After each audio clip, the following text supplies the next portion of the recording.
Wow. Thank you, everybody. What a warm and gracious greeting. Welcome to The Raw Word. I'm your host, Dr. Michael Eric Dyson. For those of you who don't know me, I'm a professor, I'm a minister, I'm an author, and now a talk show host. Woo! And please give it up for my amazing co-host, my effortlessly charming friend, Miss Claudia Jordan. You calling on me? And the always thought-provoking Dr. Dan Ratner. We started lit, let's keep it lit. Let's just jump right in. So now Jennifer Lawrence, one of my personal favorites, is making headlines again, but this time it's for dropping out of middle school. She said that she dropped out to follow her acting dreams, but as a woman that so many little girls look up to, do you think it's really a smart thing for her to advertise that? Although she made it, she has to realize that she went against the odds, and that's not something you should promote. I think with so many girls that are following you, you putting it out there that, oh, I dropped out of middle school, look how it worked out for me. It's a little irresponsible. I think that should have, been followed up with a disclaimer, like, I don't recommend this. Right. Because That's other girls will see. Yeah, Yeah, I think girls will see this and be like, okay, maybe I could follow in those same footsteps. It's not realistic. Right. The thing is, though, what was the context, Like, we get these sound bites all the time, but we don't have the context. So, having looked into it a little bit, it just seemed like she was just talking about the fact that she was sharing, this is who I really am. Right. It's actually kind of an inspiring story at the same time. I hear your point. But look, but it's got both. There's some fills. Look, if you're a hockey player, you don't have to go to college, right? If you are a baseball player, you get a chance to do it. Now, they said basketball, you got to go at least for 1 year to college. Now. Brain surgeon, we hope you take the 4 years and the 4 years after that. Sure hope so. So are we over-interpreting that? In other words, she's an actress. No disrespect, it's not brain surgery. She's an actress. She knew from an early age this is what she wanted to do. Isn't that kind of passion what we want in kids anyway? No. No, we don't want any kids. We don't want that kind of passion? Well, if you didn't Way to make bring it, where's your plan B? Where's your backup plan? She's that's the lucky thing. that she did make it, but what if she did not? I always think about the what ifs. Right. Well, we're not interviewing those people who didn't make it. This is true. That's true. All right. So let's move on because this one has me scratching my head. A couple traveling were asked to deplane off of their airplane because the woman had menstrual cramps. I mean, what? I'm not, obviously I've bled before, but not in those particular places. What do you think is going on there, Claudia? First of all the ladies, we know cramps can be quite debilitating, right? Correct? But she said on a scale of 1 to 10, the pain was at a 1. Right. I just feel like it's a bigger picture with these airlines and making these big, missteps in judgment. Right. They're either overreacting on some things or underreacting. Because she was overheard talking about cramps, they want to turn the plane around and get her off the plane? Right. Isn't it up to her anyway? I mean, like, what's... Right. They said they needed a doctor, but what's the doctor going to do? What's the doctor going to do? Yeah, he's going to say, take 2 of these and call me in the morning. I mean, you right? Listen, the only thing we're just men, so we don't know, but... When you have cramps, you want some hot chocolate, you want a heating pad, you want some aspirin, you want someone to listen to you complain about your cramps. That's it. And you do not want to be kicked off the plane. Right. Well, I've done that plenty of times. So I am a cramp assister. I do know how to do that. Okay. The cramp whisperer. Right. I'm the cramp whisperer. You're going to be fine. Let that blood flow. Oh, wow. All right. He said it, I didn't. What's that? So we've all seen the videos of kids that are getting the surprise of a lifetime with a trip to the happiest place on earth. Well, let's look at an exception here. This little boy had somewhat of a different reaction to the news. Yeah. We're going to Disneyland right now. Turn me up in my ear. Look, A little louder. look at the sign. Look at all our bags are packed. You're not going to school. You're not going to school today? You're going to California. No. Yep, Yes. we already talked to Miss Lieber. Yes. Yep, What? Look at all the bags. we're going to Claudia, we're Disneyland. going to Disneyland. We didn't even talk about this. No. We didn't even talk about this. Okay. So I know that you think this child is spoiled, but let me stand up for little man.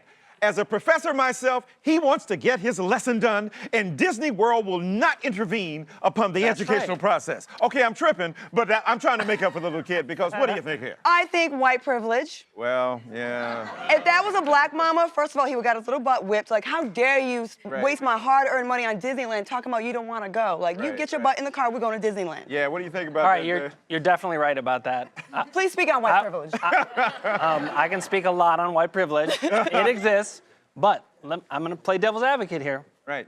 It's true that white people don't appreciate certain things. Tell us more. Oh, there's a lot. There's a lot more. How long do we have? But one thing that you don't need to appreciate is Disneyland. This is people trying to rip you off. Oh, wait a minute. Then you're going to tell us there's no Santa Claus. But look here, Dan. but here's the point. Look, obviously you feel for that kid like, okay, it's a surprise, you sprung this on me. He's not in awe and shock, however. He's like actually bitter and disdainful of the fact that they've had this plan. I think sometimes what we've done to our kids is overexpose them, spoil them. Here, this is where we're going. Get your butt in the seat, go there, and then after you get there and you enjoy it, then you'll be able to thank me later. That's like a Drake. You can thank me now, or you can thank me later. I think at that level they can do it. You gotta quote Drake. That's true. The kid, I will say, the little boy did seem like he had some real anxiety about going to Disneyland, which I thought was odd. Some kids don't like surprises. They really don't. Oh my God, my parents brought me to Disneyland. Oh No, my no, God, no, no, I'm not it's ruining my saying- day. Oh my I really am coming off like white privilege. They gave me $1 million trust fund, and I am not prepared for it yet. All right. I don't have a leg to stand on. Just be quiet. All right then. Well, look, we're going to take advantage of our trust funds and then think about what we're going to do. We'll be right back. You know, when people hear that they have cancer, should they just go dig a hole and lay down and bury themselves? No, you have to keep going until you literally can't go anymore.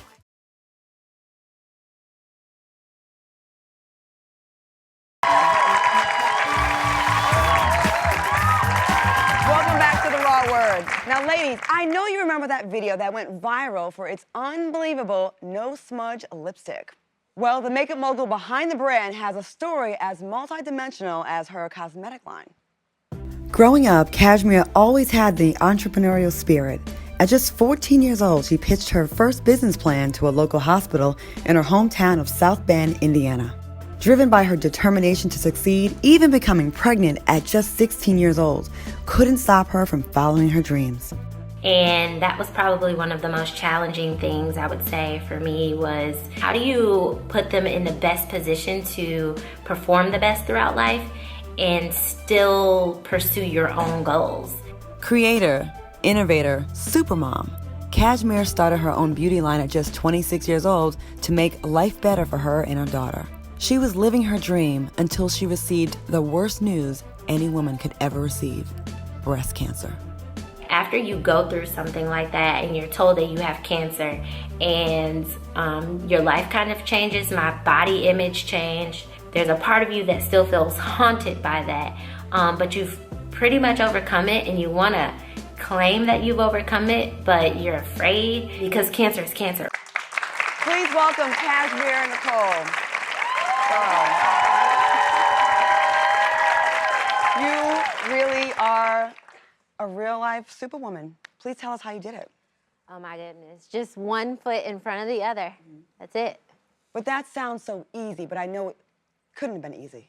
Yeah, one foot in front of the other houses all of those things in between it. The really hard days where you're having to encourage yourself and use so many different ways to stay inspired. Prayer, friendship, conversations, quietness, all of those things helped with me healing and being able to continue. Right.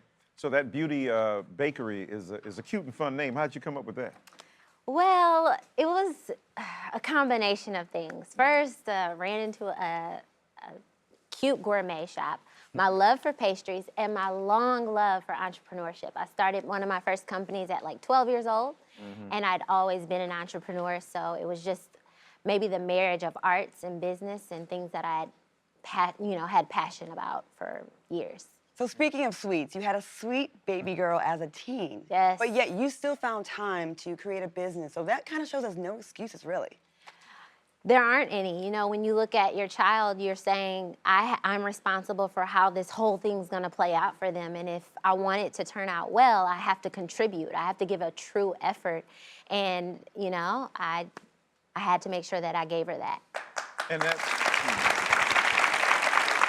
that's a beautiful thing, because there's so many stereotypes out there about single mothers, especially about black single mothers, and you hear them, and we look at the differences in terms of how people are treated.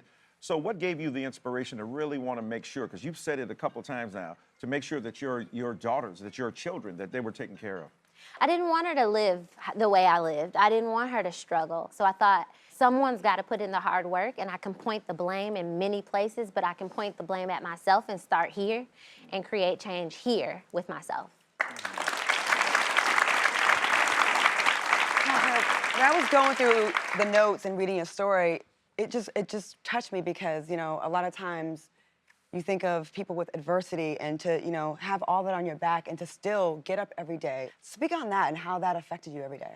I think that was really difficult too, and it's making me tear up. But you hear cancer and you're like, did they really get all of it? You know, is it still in there? What caused it? And you start to have all these different concerns and fears. But I told myself, you know, I have an option. I can just lay here. No, you have to keep going until you literally can't go anymore. Sounds like you have Well, we're glad you showed that kind of bravery and that kind of courage. Here today in the audience to talk more about the importance of getting tested is my friend, Dr. Christy Funk.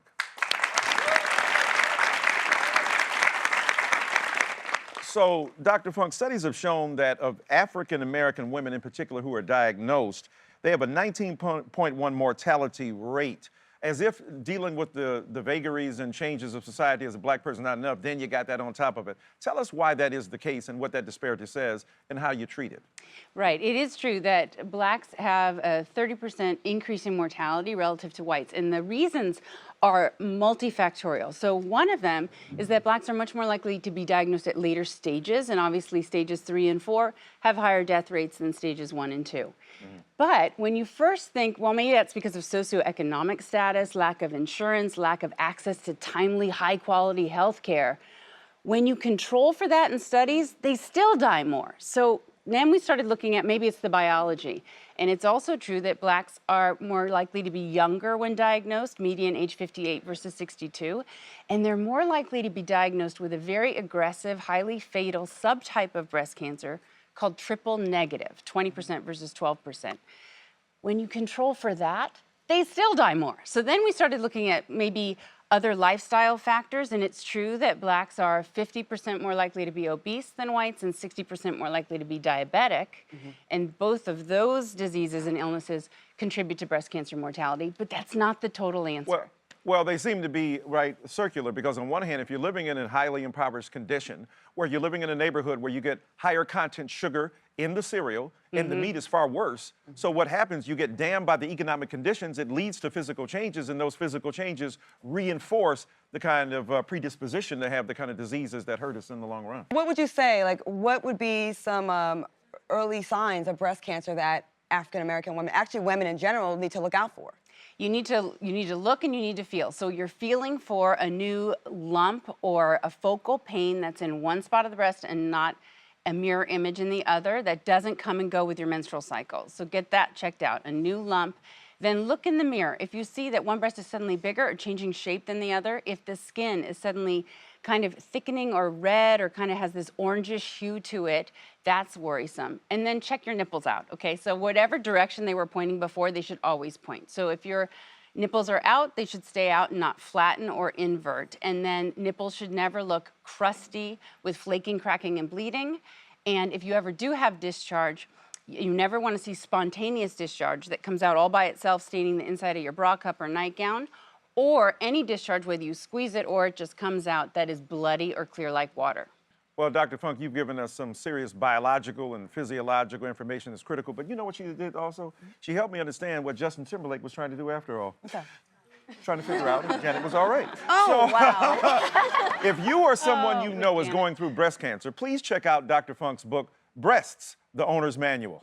Thank you, Dr. Funk. We appreciate you. Thank you. So, Back to you, Miss Superwoman. I just feel like you're just such an amazing spirit and just an inspirational woman, and we can learn a lot from you and from your spirit. What are you doing to help educate and, I don't know, enlighten others? Definitely sharing the story as much as possible because like myself, you never really think it can happen to you. And I think sometimes, well, actually people would write me and when they heard the story, they felt more encouraged. They felt inspired to check their breasts, to push and persevere through all of the difficult challenges throughout life.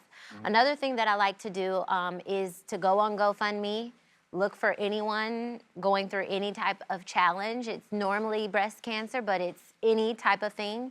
And I just donate to them directly and just do an anonymous donation and just try and help out as much as possible. Your own money. Good for you. Wow. Amazing. So much respect for you. Thank you so much. Well, we didn't want you guys to leave empty-handed, everybody in the audience, so everyone is going to go home with Cashmere's products that went viral in what started it all, which is the lip whip. So you guys got some free gifts. Hey. You get one, you get one, you get one, you get one, you get one. Guess what? What? You get one. Oh my God.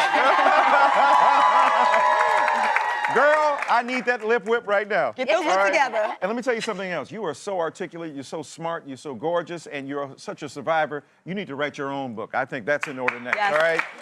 Don't turn the channel. We'll be right back.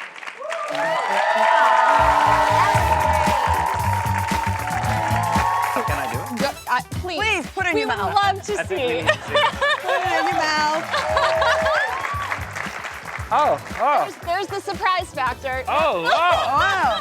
That looks really good. You know what that's good for? Like if you have a really hot boyfriend, but he says stupid stuff, you just shut him up with this. There you go.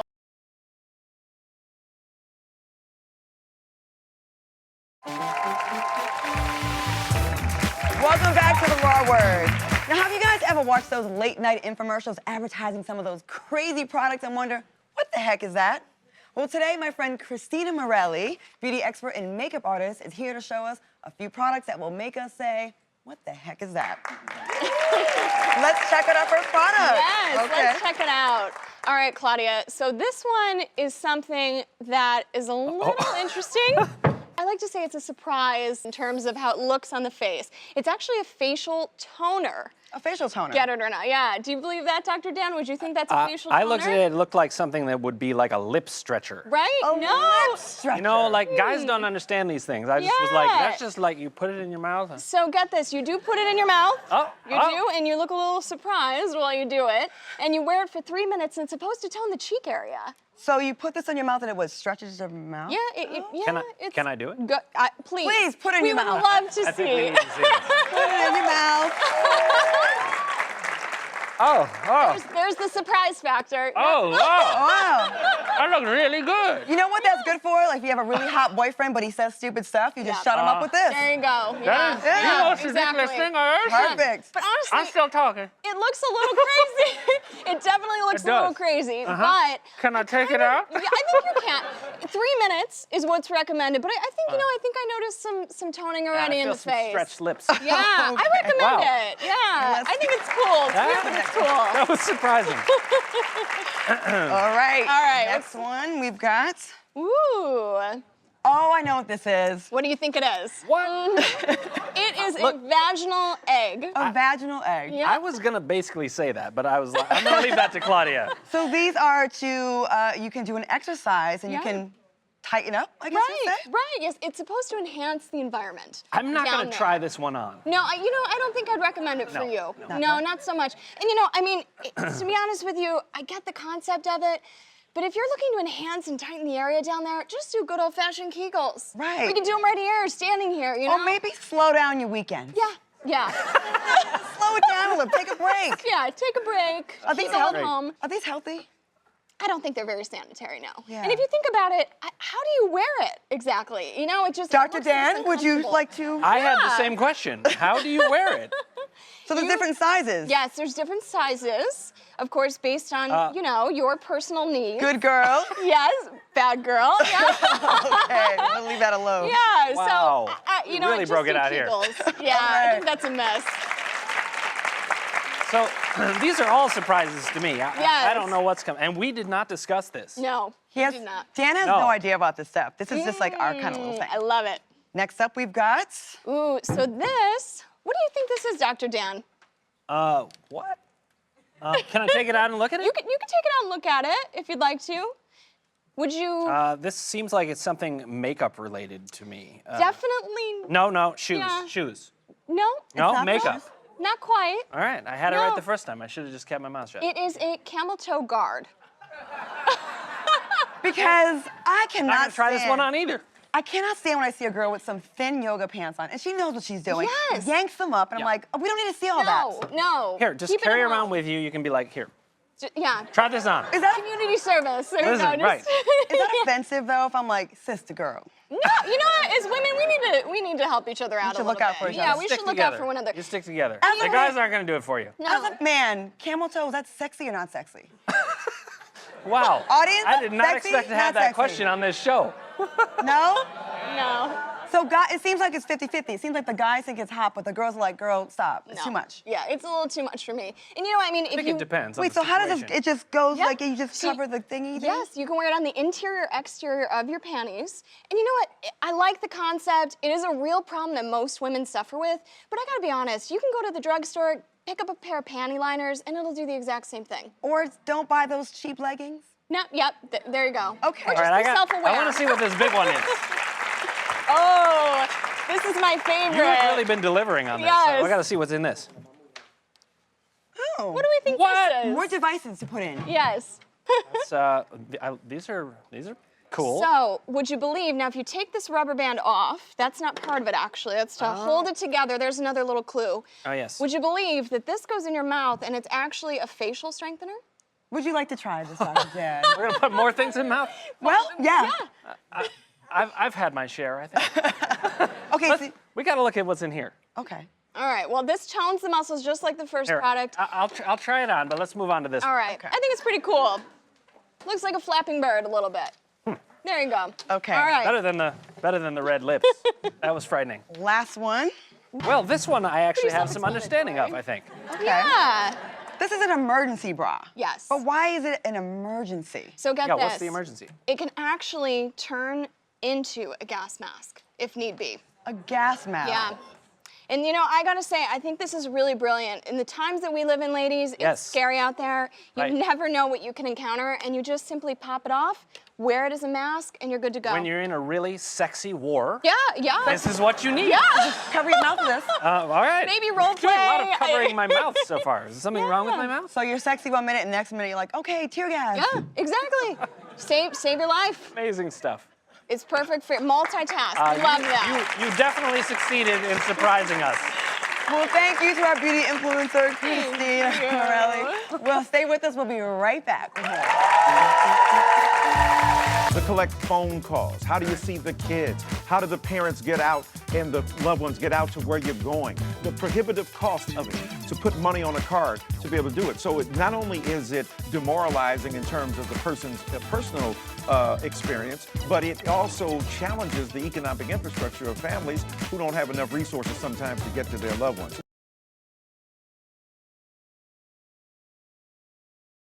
I'm innocent, man, and you turned me into what y'all say I was. Y'all been lying on me this whole time, and you turned me into a murderer because I had to.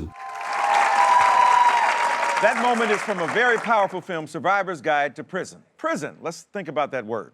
Merriam-Webster defines the word as a place of confinement, especially for lawbreakers. It's also a place of unspeakable horrors and abuse. I have two gentlemen here who want to inform you and make you think about the term prison, prison system, and what we do in America, especially in locking away people that we are uncomfortable with, but who possess the magic characteristic of their humanity. Here with us today is producer David Arquette and the director, Oscar-nominated Matthew Cooke.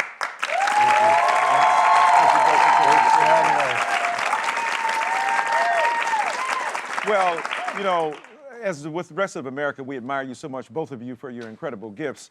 But what made you turn your powerful attention to what we know as a prison industrial complex in America, which is out of control? Yeah. When you think about it, in the mid-'70s, you know, we had numbers of people who were in prison, but nothing near the numbers we have now. So why did you want to grapple with this issue?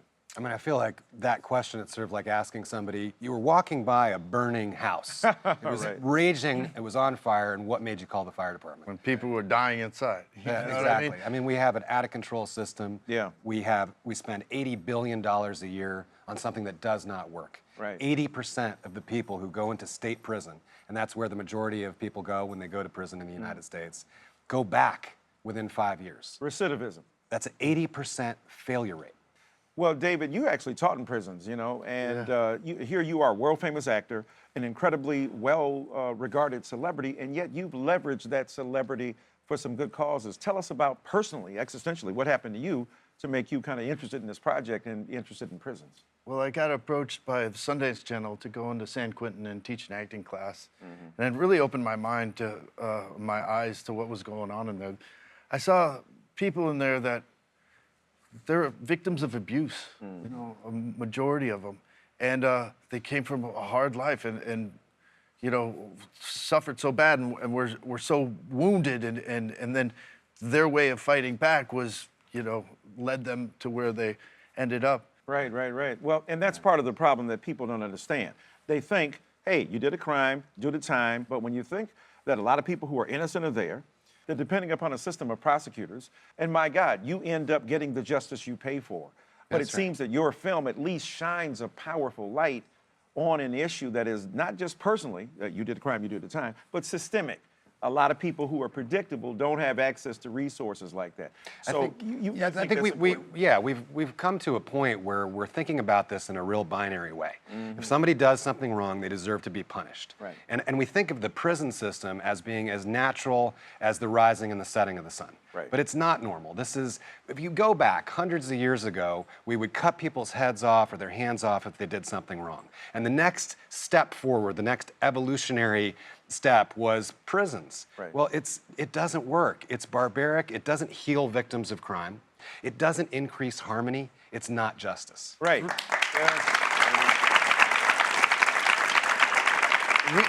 We in America, we lock up 1/3 of the females in the world that are in prison are in America. Right.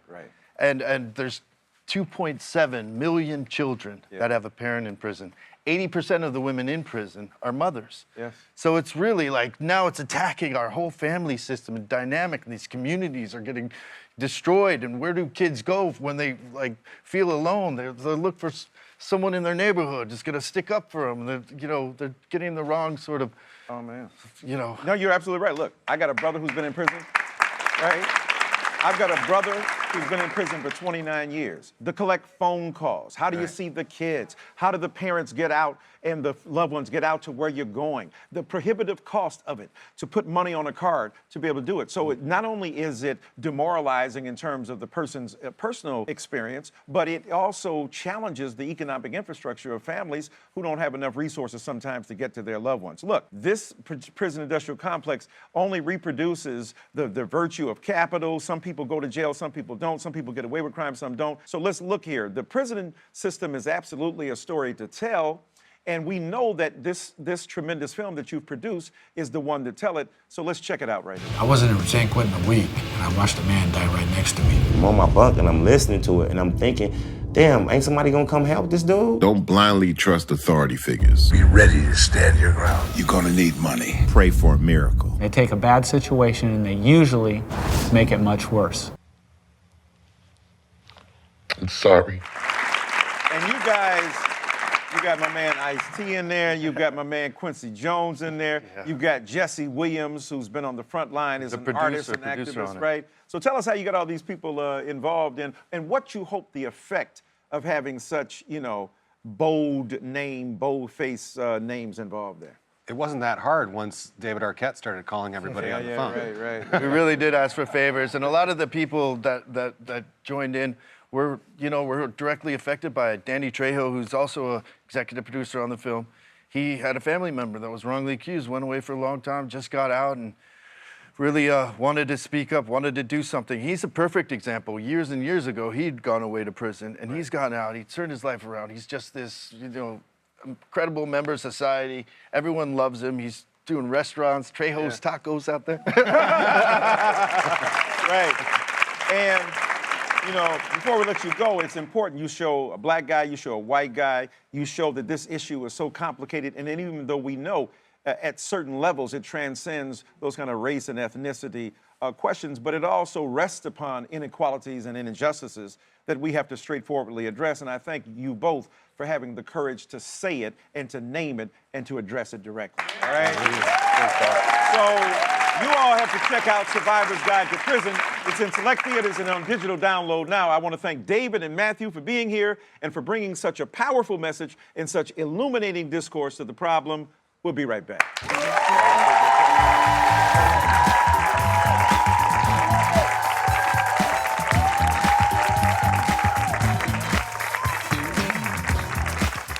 And I'm out here to crush little children to let them know what time it is. I'm Danny, I'm 10 years old, and I'm gonna crush the competition before you can. We're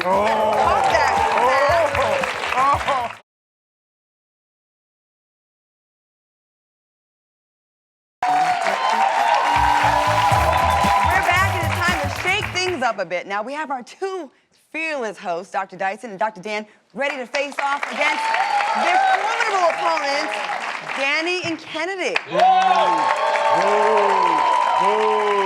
All right, this is a game we like to call sore losers because they're already booing little kids. Okay, it's a game we like to call PhDs versus kiddies. Now, this is a fun pop culture competition to see if the PhDs really do have the smarts they claim to have. What is yes? Let's meet the players. All right. My name is Dr. Michael Eric Dyson, PhD from Princeton, you little kids. And I'm out here to crush little children to let them know what time it is. I'm Dr. Dan Ratner. I am not comfortable crushing children. I'm just gonna say that now, but I'm gonna do my best to beat you, and I'm also much older than you and have some experience. Okay, it's always a good Crush these kids. a good sign when adults are bullying children on television. Okay. And you are? I'm Danny, I'm 10 years old, and I'm gonna crush the competition before you can. You are?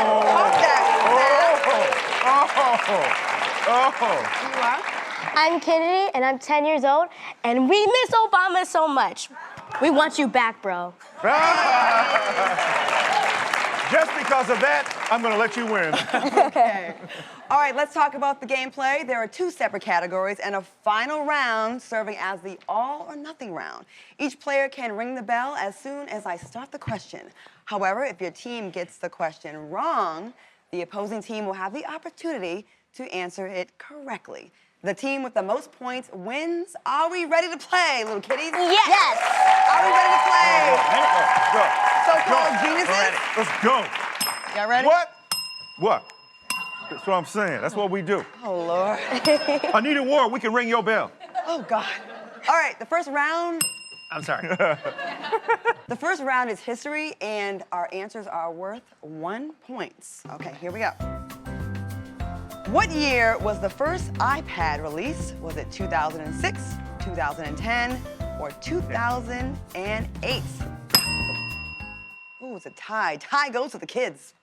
2010. They didn't ring it. Yes, I did. Whatever. The kids won. You got it right. The correct answer is 2010. Let's go, Dan.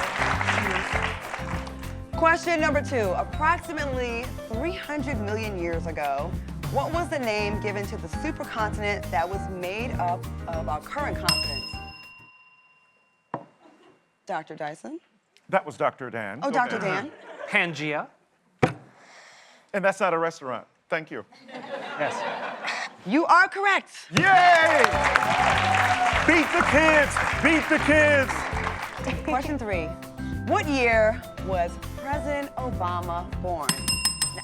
Dr. Dyson? 1961. You are correct.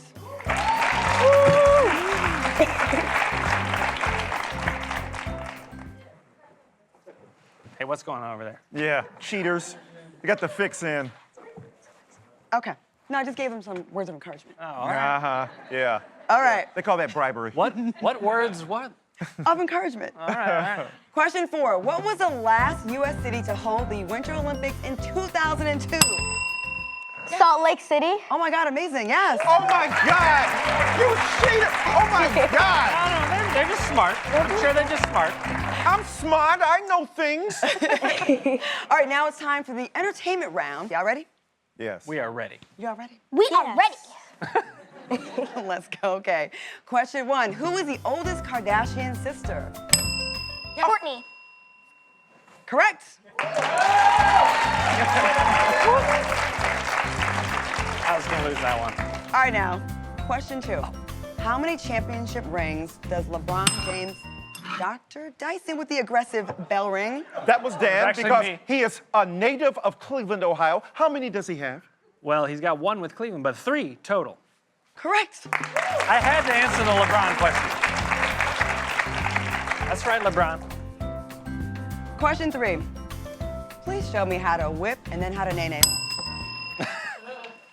You ready? Watch me nay. Hey! All right. Dr. Dan, would you like to challenge the kiddies on that? Oh, no. No one wants to see me do that. We've got better dances than Blue Whip and Nene. Okay. Question 4. What is the name of Black Panther's little sister? Yes. Shuri. Correct. We got a close game here. All right. See, I had kids, and I haven't seen a movie in a long time. Black Panther's first. Okay. Great movie. Making excuses, are we? Yes, we doing? as always. All right, well, now stick around because we have our final round to see who the true winners are. We'll be right back.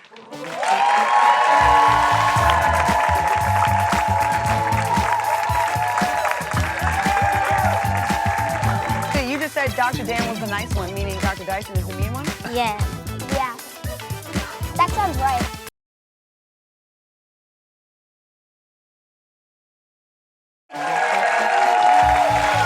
And we're back. Kennedy, you just said Dr. Dan was the nice one, meaning Dr. Dyson is the mean one? Yes. Yeah. That sounds right. Oh. What? Just because we want to beat you and your kids, I don't care. Okay, well, it's still anyone's game, but the final all or nothing round. Both teams will have 10 seconds to write down their answers. Let's check in on the score. Okay, you guys think you're winning right now, right? Yes, of course we are. I thought so. Maybe bien sûr. We're totally winning. Yeah, we're totally winning. Right now, the score is 8-4 with the kids in the lead. What? What? Yeah? Y'all need to, I want to recount. I want to recount. Oh, don't we all? Well said. All right, so tell me how many points you want to wager on this final question. You have 8 points. We're gonna have How about one? One. No, two. Two points. 2 points. That's really smart because then, okay, got you. Fellas? All. We're going all. We're all in. All. You're All in. All. All 4 We points. don't- I mean, every No, we're point gonna we have- wager 8. You know what? First of all, y'all we can't don't have count. That's what I'm saying. Y'all can't even count. We can count. Keep believing that. So the scores are locked in, and here's the final question. Name a song from Beyonce's album, Formation. Love on Top. Oh, I mean, Did you not hear the directions? Write it down. Oops. Right? Wait, we don't even have anything to write with. yeah, right. They don't want us to win. I think Fix we it, understand man. what's happening now. Trick question. Under our podium. Trick let's see. question? Oh, we It did was have something. Lemonade. That was the album. You are correct. You win. What? Aren't you friends with Beyonce? Don't we have a picture of you and Beyonce together? Like, aren't you guys friends? Yeah, what happened? You Did we lose? You Yeah. won Beyonce. How do we look? What's up, B? Hey, B. Let this be a lesson to you. You don't follow directions, you lose the game. I know. We didn't even know we had something to write with. They're That's, just, they're mean. we're mean. old. We forget things. We didn't even know it was here. You weren't even listening, actually. I Congratulations, wasn't even kids. listening. Good job, kids. You did great. Our friends at Touchstone Climbing and Fitness want to congratulate you for being the first winner of PhDs versus the Kiddies with a gift card towards climbing classes. Congratulations, kiddies. Don't spend it all at once. We have a trophy. Aunt, can you bring up the trophy for our kiddies? Oh, yeah. Don't let the mean. No touching. I wanted that trophy. Great job, Kitty. Stay with us. We'll be right back with more. The last time I chickadee checked, it's a free country and we're all entitled to our opinions. So we want to hear yours in what we now call raw or naw, audience. Are y'all down with that?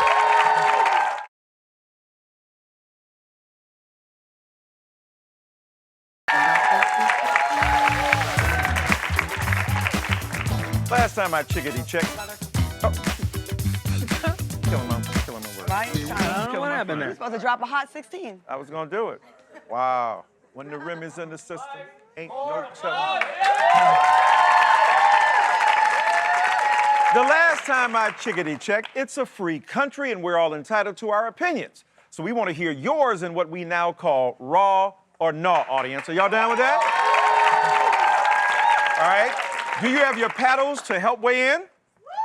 All right, here we go.